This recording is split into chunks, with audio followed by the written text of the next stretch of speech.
I wanted to do that kind of shit. So I got into winning and got out on my own and started hustling. And now I got everything I want and shit. You say you got everything you want. What is that? What do you have? Everything. What's everything? I got a house. I got 3 cars.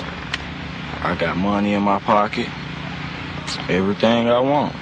But how old are you? 17. I feel like I'm too hard to die, man. There is nothing that I could say about Ocarina of Time that hasn't already been said over the past 3 decades. Like, no, for real, there is nothing that I can add to the general discourse about this game that wouldn't be redundant. You know, I could give you guys a nuanced assessment of the game's design, or how Ocarina handled the series' transition to 3D, or maybe an in-depth retrospective of the history of this game's development. But I'm not here to do that today. In this video, I simply would like to discuss how much I love the art direction and the atmosphere of Ocarina of Time. I don't really have any sort of thesis statement or point to make with this video. Really, I just think that this game has an incredibly unique vibe compared to any of the other games in the Zelda series. So let's get into it. I think the first thing about Ocarina's visuals that are so striking to me are the pre-rendered backgrounds, pre-rendered assets, and fixed camera angles in certain locales. It gives the game an almost foreboding type of feeling at times. I know people nowadays are really sick of the word liminal, and I understand, but honestly, I cannot think of any word that is more appropriate to describe the feeling that I get from these backgrounds. They wouldn't feel out of place in a horror game like Resident Evil, or a PC adventure game like Myst. This was 1998 after all, so utilizing pre-rendered backgrounds was very much par for the course for a lot of video games. Ocarina of Time, and by proxy most Nintendo 64 games, have a very distinct look to them. Compared to the crisp, aliased polygons of the Sega Saturn or the PlayStation, the Nintendo 64 library had a blurry look to it. This is because the Nintendo 64 utilized low-resolution mip-mapped textures that were often stretched way out. The low-resolution textures, as well as the 3-point bilinear filtering of the Nintendo 64, gave these games a blurry, smudged appearance. But for Ocarina, I think this works well in terms of establishing the atmosphere. The thick fog that permeates over many locations within Hyrule may be a byproduct of the hardware limitations of the console, but it irrevocably gives Ocarina a mysterious, hazy sort of aesthetic that is decidedly its own compared to the other Zelda games. Ocarina of Time would receive an amazing port on the 3DS, and said 3DS port would do away with a lot of the pre-rendered backgrounds, and it would tone down the fog, to not so much hide the draw distance that didn't need to be hidden this time around. While I think Ocarina 3D looks amazing in its own right, it definitely loses some of the mysticism due to the lack of said pre-rendered assets. Whether you think the graphics have aged well or not is entirely subjective, and I'm not really interested in splitting hairs here in this video, but if you can't tell, I still think the OG N64 version looks amazing in its own way. I think the best way to get my point across here is to take you on a virtual tour through some of my favorite locales in Hyrule. Honestly, I'm not really great at writing video essays in the first place, so this will be far more effective. Let's go. We're gonna do this live. I'm gonna take you on a tour of some of my favorite locales in Ocarina of Time. The Temple of Time. I wish there was a top-down view. Most of the pre-rendered fixed camera environments in the game have a top-down view, but not this one. This, more so than any other location in the game, really gets my imagination going. When I was younger, I thought that I could run down here, on the, running down the side of this temple. This right here is what's missing in other Zelda games. It gives it a very Western, Baldur's Gate, like Dungeons and Dragons sort of vibe. Let's go ahead and make it daytime so you can get a better look at the temple here.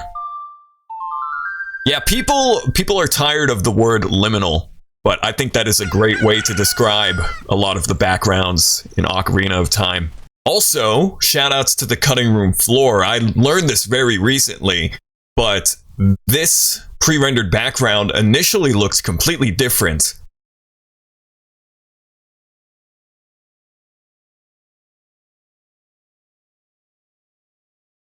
One last thing about the Temple of Time, it was originally supposed to be pre-rendered, much like several of the other indoor locations in this game. Yeah, very Baldur's Gate.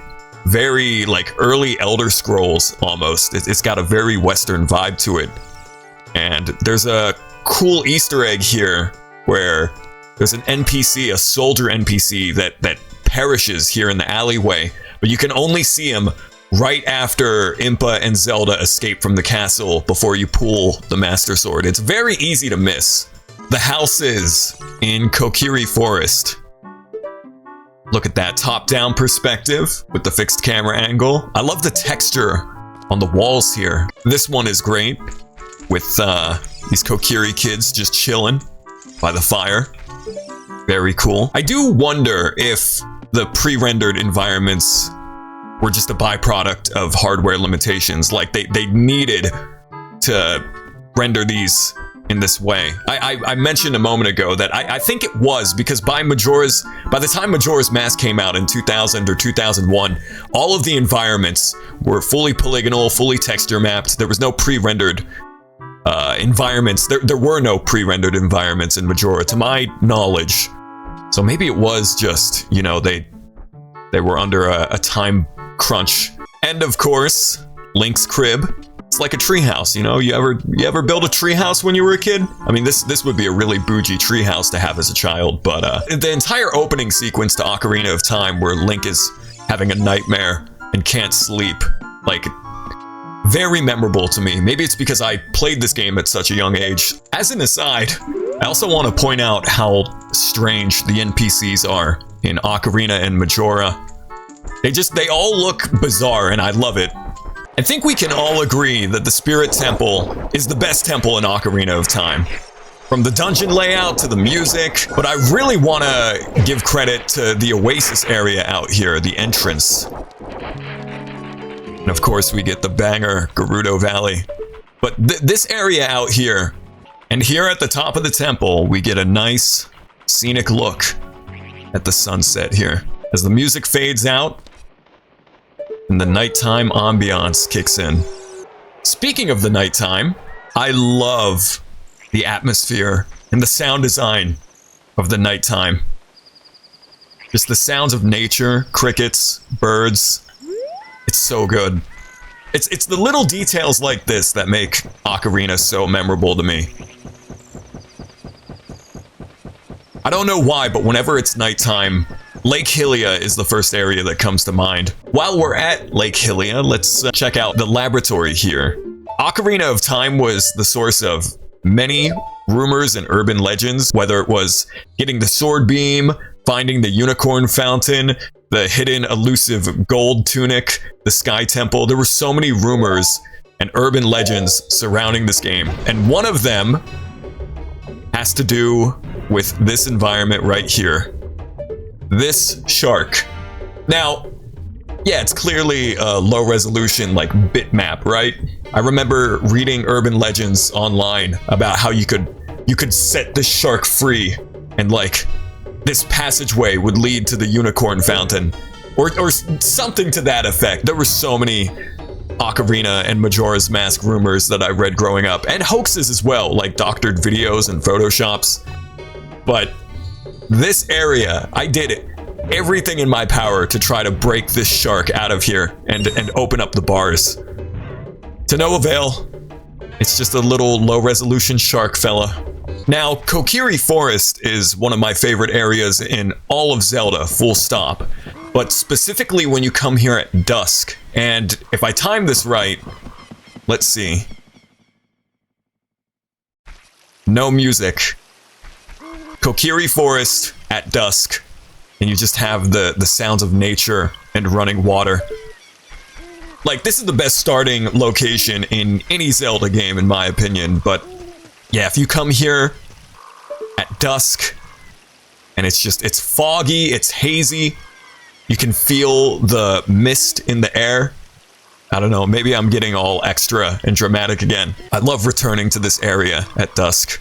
So pretty. Going from one of the chillest locations in the game to easily one of the darkest things that was ever put in a Zelda game. The House of Skulltula. There's a lot of dark, moody stuff in this game. In the Skulltula house, this is probably the most twisted thing put in a Zelda game. Honestly, this is like something out of Berserk. I expect Nosferatu Zod to jump out and start attacking me in here. Like, just the concept that these Kakariko villagers have been cursed and turned into these chimera spider creatures. It's genuinely really twisted. And of course, we've got the moody atmospheric music here. Like Boards of Canada, Aphex Twin type beat.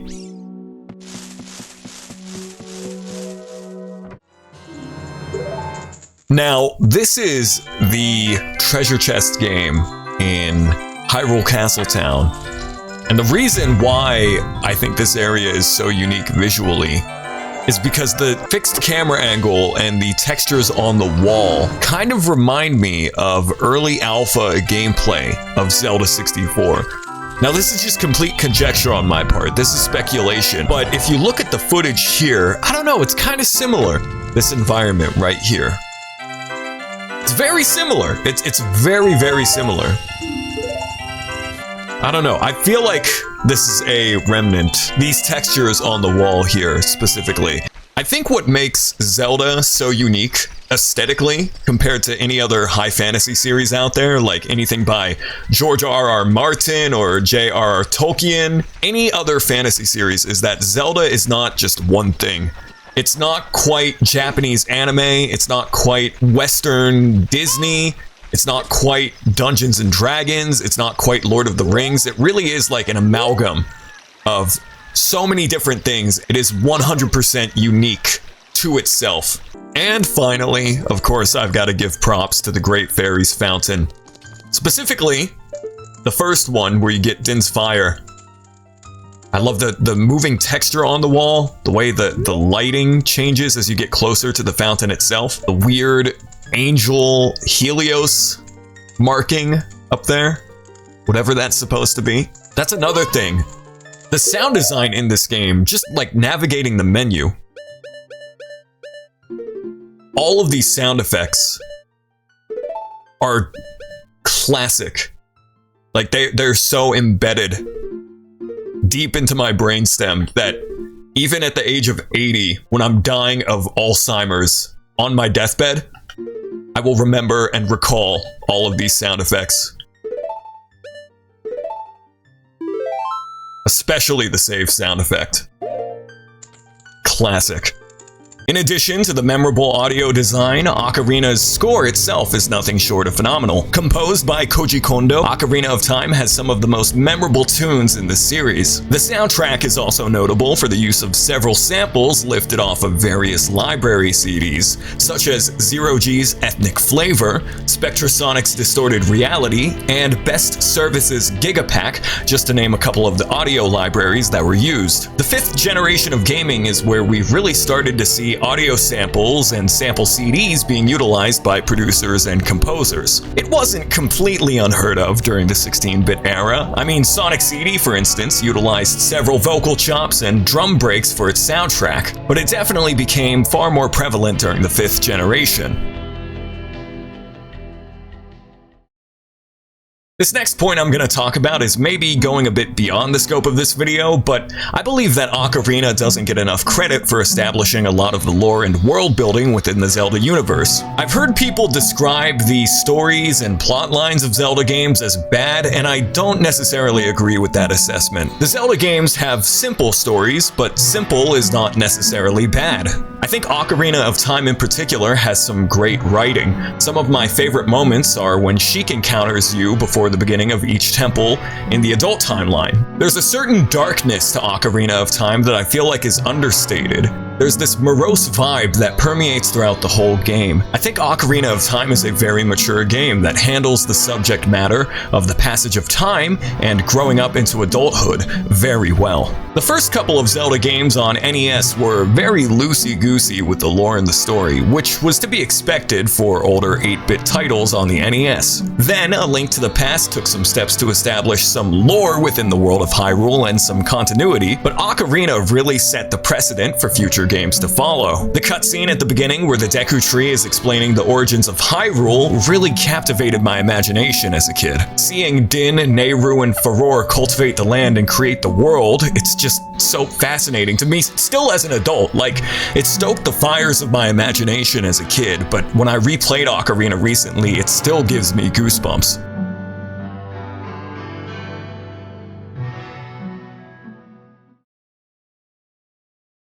Lastly, and I'm going off script here because this final point I want to make is only tangentially related, but I find myself watching video footage of Zelda 64, the early alpha and beta of what would become Ocarina of Time. I think the reason video game beta and pre-release material is so fascinating to a lot of gamers is because it's a version of a game that we never got to play.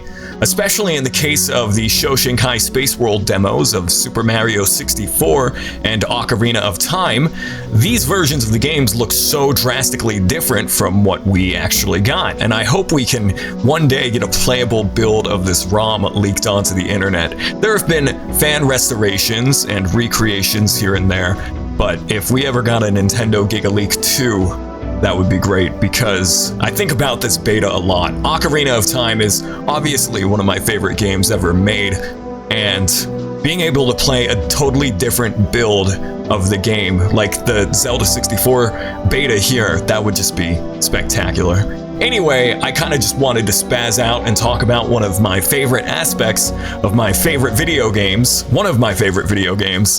for a couple minutes. So I hope you guys enjoyed the video. Hope you enjoyed the virtual tour throughout Hyrule. Thank you very much for watching, and have a great rest of your day.